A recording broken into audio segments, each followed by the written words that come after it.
Let me ask you a question. Let's say you only had two choices. Option A, you become wealthy and you spend your life helping others. Option B, someone else becomes wealthy and they spend their life helping you. Which will you choose? Many of us will immediately say option A because we love to call the shots. But here's the interesting part. Our daily financial decisions often look more like we're expecting option B. We wait for salary increases, we wait for the government, we wait for family members to come and help us, we wait for opportunities to come.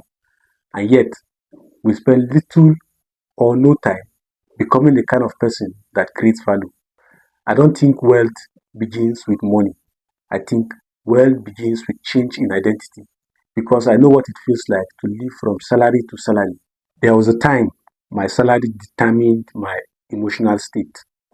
When salary entered, I became so relaxed, joy overflowed. By the second week, I became too anxious because money don't dey finish. By the third week, I begin to count every naira and begin to expect the next month's salary. I ask myself, who do me this?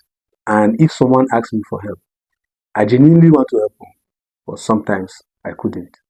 I wasn't poor because I lacked potential. I was trapped because my thinking was built on spending income rather than creating income. Today, my salary still matters, so I'm not saying that I don't need it, but I'm saying that it no longer determines my peace of mind. And that is not because I suddenly became wealthy or became rich, but because I stopped depending on one source of income. So then, the question now becomes, what then should one do? I believe there are 5 mindset shifts that will help one become a person of value. 1. Stop asking, how can I earn more? But start asking, what problem can I solve? Because money follows value.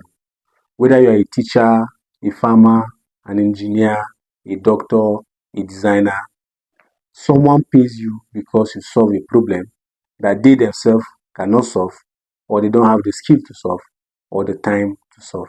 Secondly, you need to stop treating salary as your destination and start treating salary as your investor. This is very, very huge and important because your salary should finance your skills, your salary should buy you tools, your salary should create assets, your salary should help you build additional income source and not just to simply disappear every month. Thirdly, consume less and create more. For instance, many people spend countless hours watching content, but very little creating content, very little building skills, very little creating products. Ask yourself every day, what did I create today? Fourthly, as a steward, don't just admire the wealthy, study them. The big difference is people admire success, but stewards study the systems. How do the wealthy think?